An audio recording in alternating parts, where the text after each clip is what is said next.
She didn't want to run. She didn't want to look over her shoulder or hide away in the corners of the city. But her father, in an infinite level of stupid and shittiness, sold her to the gang that runs her hab block. And so here she was, running hard, a group of 3 gangers chasing her, her fate all but sealed, as her species are not built for endurance. Sure, they could run and are known for their burst speed. But her pursuers were Valmite, insectoids that are tireless, emotionless, and unyielding. She stumbled into an alleyway, gasping as she was trapped, a dead end with no way out, her muscles already at their limits. Her lungs were grasping for insufficient air, and her fur was wet and heavy from the rain. Was this it? Was this as far as she got? 2 weeks of freedom while hunted? She looked around, hopeful to find a pipe or bottle to use as a weapon, but the only thing in the alleyway was the body of some homeless reject. Her pursuers scuttled in a few seconds after, clinking their mandibles as they spoke, their translators giving their alien dialect meanings as it converted their speech to galactic common. See, the Lop-Ups is stupid and can't sense or remember terrain, the largest one said, standing at nearly 6 units tall as it rose out the octopedal run his kind uses. Yeah, stupid and dumb, the smallest one responded. So what now, brothers? What were our orders? Boss wants her whole and unblemished. Apparently he has a fancy for her, the middle one said, likely the leader of these 3. Fuck you! She cursed back at them, her hand reaching into her pockets to find anything she could use, but to her panicking mind she found only a small penknife. Come on now. We aren't the bad guys. We are just the delivery boys. If you cooperate, we will be nice and buy you some grub and a change of clothes, the middle one said. She looked around. There were a few windows above them, but the city was mostly abandoned at this time of night, her chances growing to 0 as she willed herself to break her own rules. Taking a deep breath, she screamed as loud as she can. Someone please save me! The 3 Valmites pounced, their bodies shadowing her from the light of the street like a veil of despair. Shutting her eyes tight, she wasn't ready, but a sick and hard crunch snapped her eyes open. 2 of the Valmites had backed off. The smallest was laying on the floor, its head caved in and a tall alien standing in front of her, its back to her and hands balled into fists. One covered in the thick ichor-like blood of Valmites. Yeah, I heard enough to know I can't sit back and watch, not when you call out for help like that, the alien said. Its tone and clear voice gave away what it was, a human. She looked around, realizing the homeless person she saw before wasn't dead. But to her, he may as well have been. Humans are worldless and have no rights or protections in the Empire's territories. Their homeworld was destroyed before the Empire found them, and while they are tolerated, they are considered the lowest of the low, worse than the scum chasing her. But then again, this human stepped in and saved her, so maybe if she played her cards right, it would protect her. They have orders to kidnap me and sell me into slavery. Your kind don't stand for such practices. Please help me, she says with a will to sound innocent and desperate. The middle one, quick on the beat and weighing his chances, doesn't miss a chance to quickly retort, No, her father sold her off to pay off his debt. We are just here to collect, he said, standing a bit more relaxed and gesturing for his larger compatriot to do the same. Besides, if you help us, we will split the bounty with you. 4,000 credits can go a long way for a hiveless like you. I bet it would, the human said, but pulled out a long, serrated combat knife. But I am not in the habit of going back on my choices, and I don't need money. It looked over its shoulder to her, its eyes shining red with cybernetic augments. Are you a citizen of the Empire? She hesitantly nodded, unsure of why it would ask such a random question. Her kind's homeworld was intact and paid its tithe regularly. Stay there, I'll deal with the trash. Rumi, the human said before charging the Valmites. She had no time to consider its choice of words as the battle unfolded in front of her, and to her shock and slight horror, the human was in full control for the minute it took for him to dispatch the Valmites. His combat knife seemed redundant, as his fist was enough to crack the exoskeletons of the Valmites. But to call what he did anything less than a slaughter was an understatement. The human ripped the larger one's arms and legs off before caving in its thorax with its boot, and sliced the middle one into 3 pieces with just 2 quick, effortless swings. Swinging the blade through the air to get most of the blood off, He then wiped the blade clean on a rag before sheathing the weapon again. Looking over at her, he smiled softly. Don't you worry, Rumi. I will protect you, He said as he walked back over. She stared at the human in shock, her mind recalling as much information she knew about its kind. But her memory was limited, and all she could glean was that the one in front of her and offering a hand was male, taller than average, and most likely a former soldier of some kind. Thank you. She tailed off, unsure of what she was meant to do. My name is Dan Smith. He said as he gathered his small collection of possessions. I am Zaladar Myalfo, but my friends call me Zale. She said back, unsure of what was going on or what to do, but her mind refocused on the word he used to address her. What is a roomie? He smiled wide. Humans can't rent or own homes, so you are now my roommate. I have more than enough to pay for a few years and other things, but you will be the name of everything. Deal? He asked, extending a hand to her. She looked at the hand, recognizing the gesture as something void merchants use when they agree on a bargain. Was living with a human worth the risk and stigma? Or was she just being foolish? It didn't matter. This human was offering his skills and protection in exchange for a roof over his head, a sentiment she could agree with. Taking his hand, she shook it in one strong and direct motion deal. Exale walked a bit behind the human. They were walking farther away from her HAB unit and towards the edge of this HAB block. He was tall, nearly 6.5 units tall, and built for war. Dark brown skin and hair braided back into a short tail. A few scars across his exposed skin, and his clothes were shabby, but a uniform from the last war with the Zanaltan Confederacy. So, Dan, you fought in the last war. Why? She asked slowly, wanting to gain some insight into this human. Oh, yeah. When you are homeless and in need of a bed and food, fighting is a step up if you get 3 squares and a cot. He said back as he walked a bit slower so they could walk shoulder to shoulder, his duffel bag slung over his opposite side from her. I mean, I would have been fighting gangers anyway. At least on the battlefield, it's easy to tell friend from foe. But you are worldless. You gain nothing from fighting for the Empire, so why fight at all? She asked back as they made their way down in an elevator to the lower levels of the HAB block. He rubbed at his chin. Because humanity has a permanent grudge against the Zanaltan Confederacy, He said ominously. Oh, I see. She muttered, feeling that this line of questioning may poke at something he is not comfortable with sharing.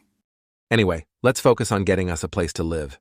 He said, stepping off the elevator and walking not to the administration office, but to the gate out of the arcology she had known as home for all her life. Wait, where are you going? She asked, half-stepping towards the safety he provided, but still fearful of leaving her comfortable bubble of familiarity. He stopped and looked back, a soft and understanding smile on his face. You have never left your HAB block. But don't worry, Zale. I'll be right beside you. We are just going 2 HAB blocks over, an hour walk at most. She couldn't stop the nervous gulp, but took his hand as he offered it, shrinking a bit tighter as she left the space she once called her world, the sky above much wider than she imagined, and the streets spacious with ground vehicles traveling on specific roadways. Her eyes flickered as her ears snapped to every small sound that her mind portrayed as a drawing of a blade or the cocking of a firearm. But his presence next to her grounded her fear and anxiety a bit. You are a Lopbup, right? He asked with a small smile. Your kind come from Lobus Prime. She nodded. Yeah, is that a problem? She asked nervously, her ears dropping a bit and fear taking a small hold in her demeanor. Nah, you bunny folk are great company and your ways aren't too far from what humans hold to. He says back with a warm smile. Bunny folk? She asked. She knew humans used nicknames for other races, but she didn't know the one for her people. He looked over and smiled softly. Oh, sorry.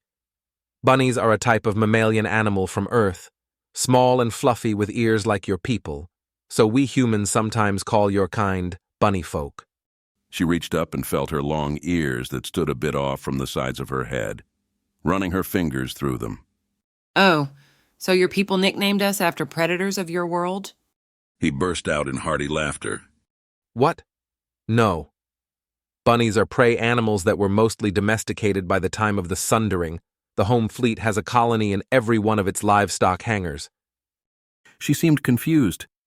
Your people keep animals alive on your ships? She asked, having seen the human home fleet in the night sky once 5 years ago, like a roaming constellation of thousands of stars. Yeah, humans are omnivores, and we need meat and vegetables to live. So when we were preparing to escape Earth, we took as much genetic material to clone our animal companions and friends. He said slowly, a warm smile on his lips. Once we got our hands on artificial gravity tech, we built our first farm bays.